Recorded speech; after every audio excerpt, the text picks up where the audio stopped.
Sebelum ni saya dah cerita transmisi manual, auto biasa dan CVT. Okey, jadi sekarang pada video ni saya nak cerita secara mendalam apakah itu transmisi DCT, berapa clutch dia pakai, kelebihan dan kekurangan serta kenapa anda perlu pakai transmisi ini. Saya juga akan ceritakan pantang DCT pada video yang seterusnya. Jadi, jom zas, intro bits please.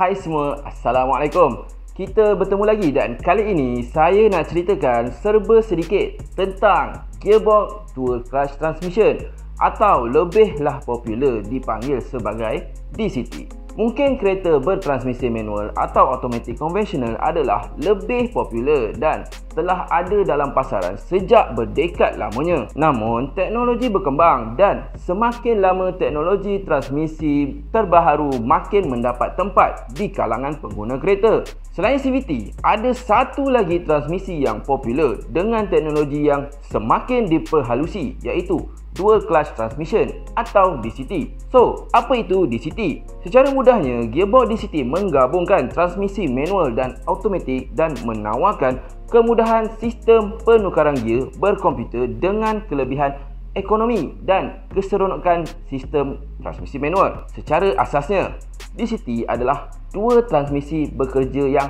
serentak seperti satu konsert. Setiap satunya memerlukan clutch untuk penukaran gear sama seperti sistem transmisi manual biasa. DCT pakai dual clutch ke? Macam mana pula tu? Transmisi DCT ini sebenarnya amat menyerupai transmisi manual, tetapi sistem DCT menggunakan dual clutch untuk menyelaraskan penukaran gear. Sistem transmisi manual biasa hanya gunakan satu clutch untuk kerja penukaran gear. Setiap clutch mengendalikan kumpulan atau set gear berlainan. Satu clutch mengawal gear nombor yang genap, manakala yang lagi satu kawal gear nombor yang ganjil. Clutch selalunya datang dalam bentuk kering atau basah, yang mana keduanya terendam dalam minyak untuk ketahanan haba yang lebih baik. Kedua-dua clutch berkongsi ruang yang sama, akan tetapi kedua-duanya adalah dua syaf kawalan yang berbeza. Satu berada di dalam yang lainnya. Ini membolehkan kedua-duanya bergerak pada masa yang sama tetapi bertindak terhadap gear yang berlainan. Jadinya penukaran gear adalah amat pantas disebabkan sementara satu gear sedang dicengkam dan digunakan, gear yang seterusnya sudah dipilih oleh syaf yang kedua. Oleh itu, sistem transmisi bersedia untuk penukaran gear yang segera, hanya memerlukan beberapa milisaat untuk penukaran, membolehkan penukaran yang lancar, penjimatan minyak yang lebih baik dan kelajuan yang lebih tinggi berbanding gearbox manual. Jadi, apa perbezaan ketara yang lain DCT berbanding sistem transmisi lain? Okey, jika kita bandingkan dengan sistem transmisi manual, kedua-duanya berfungsi menggunakan synchronizers dan shift fork. Jadi, keduanya agak serupa. Perbezaan utama antara DCT dan transmisi manual adalah sistem transmisi manual memerlukan pemandu untuk mengendalikan sepenuhnya clutch untuk menukar gear. Sementara DCT tak perlu. Ia dikawal oleh Electronic Control Module atau pendeknya ECM. Jadi tak perlu pun kita tekan pedal clutch. Seperti disebut tadi, pemandu masih boleh menukar gear menggunakan sistem yang diberi oleh pengeluar kereta berkenaan. Perbezaan lain yang lebih nampaklah dari namanya, DCT guna dua clutch, iaitu transmisi manual biasa pakai satu clutch. Selain itu, sistem DCT juga berbeza daripada transmisi manual biasa kerana ianya beroperasi melalui sistem komputer yang dibina ke dalamnya. Ini bermaksud pemandu tidak perlu menekan clutch atau menukar gear. DCT mungkinlah nampak sama seperti transmisi automatic conventional. Ada tombol penukar gear dengan pilihan drive, park, reverse dan lain-lain. Tapi itu sahajalah persamaan antara keduanya. Perbezaan yang amat ketara antara kedua-dua sistem ini adalah sistem transmisi automatic conventional menggunakan torque converter untuk menukar gear, membolehkan pemandu hanya mengawal pedal minyak dan brek, dan enjin akan tahu gear mana untuk gunakan. DCT pula selain beroperasi secara automatik, ia mampu dikawal secara manual oleh pemandu tersebut. DCT juga amat berbeza dengan CVT kerana CVT menggunakan belt dan puli yang berputar untuk pemandu mendapat akses kepada bilangan nisbah gear iaitu gear ratio yang tidak terhingga iaitu infinite, namun dalam had tertentu. Dan CVT lebih popular digunakan untuk kereta berprestasi rendah dan lebih banyak dihasilkan oleh pengeluar, manakala DCT lebih sinonim dengan kereta berprestasi tinggi. Jadi, apa antara nama popular untuk DCT? Porsche ada Porsche Doppelkupplung ataupun pendeknya PDK lah. Volkswagen ada Direct Shaft Getrieb atau Direct Shift Gearbox, DSG. Audi pula panggil sistem DCT mereka sebagai S-Tronic. Ford pula gelarkan sistem mereka Power Shift. Dan pelbagai lagi nama-nama lain digelarkan oleh pengeluar kereta masing-masing. Jadi, apa kelebihan dan kekurangan DCT? Okey, kita tengok dulu kelebihannya. Okay, yang pertama, kecekapan bahan bakar iaitu fuel efficiency.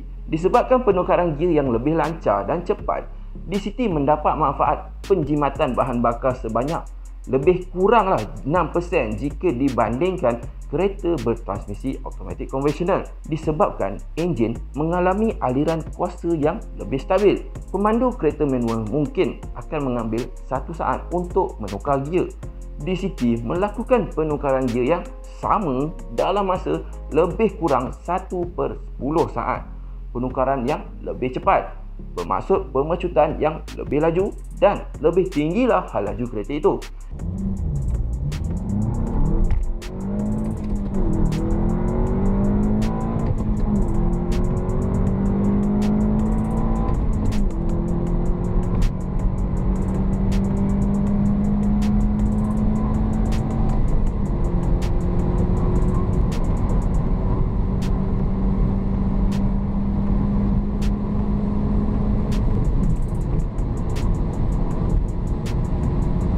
Ini menjadikan transmisi DCT satu resepi yang bagus untuk kereta berprestasi tinggi, seperti Porsche lah sebagai contoh.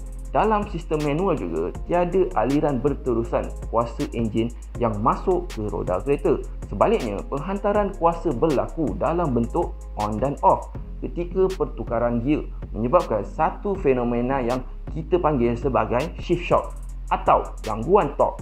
Untuk pemandu yang kurang berpengalaman dan skill seperti kita lah, penumpang boleh merasai penukaran gear dengan terasa seperti dihumban ke depan dan ke belakang setiap kali gear ditukar.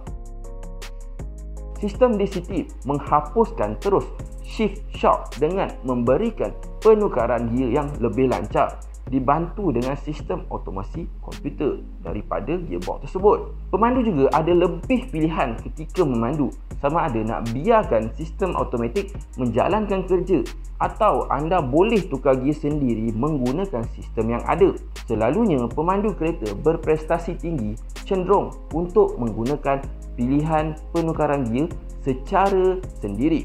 Sistem DCT masih memberi pilihan tersebut untuk pemandu menukar gear apabila perlu dan diingini menerusi kehadiran penukaran ini di tombol gear maupun pedal shifter. DCT ini bukanlah semuanya kelebihan, dia juga ada kekurangan. So antaranya adalah kos sistem transmisi itu menjadikan harga kereta terlalu mahal. Selain itu, jika anda tidak biasa memandu kereta bertransmisi DCT, anda mungkin akan terkejut apabila kereta rasa tersentak ketika dalam kelajuan rendah. Ini adalah satu keluhan yang biasa didengari pengguna kereta bertransmisi DCT seperti Golf ke apa ke, kan?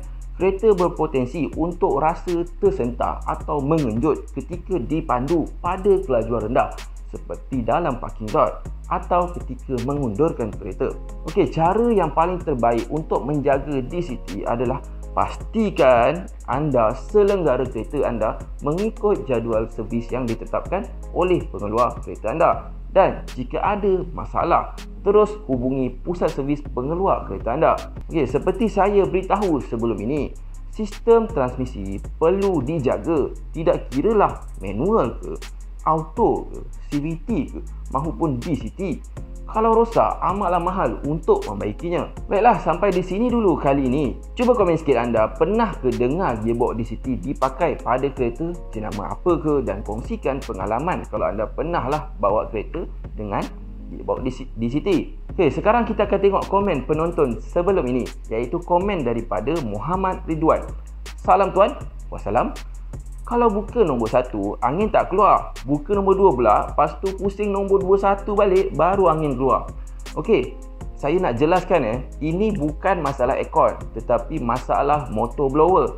Magnet pada motor tersebut dah bermasalah, dan lama-lama apa yang akan berlaku ialah bila ketuk barulah blower motor tu nak hidup. Okey, solution untuk masalah ni, just tukar je motor blower. Boleh tengok saya tukar motor blower pada video kat sini. Okey. Memang kerap masalah ni berlaku untuk jenis blower yang pakai blower motor resistor untuk kawal speed motor blower tersebut. Baiklah, jangan lupa like, subscribe dan share video ni. Jumpa lagi di video yang seterusnya. Assalamualaikum dan bye.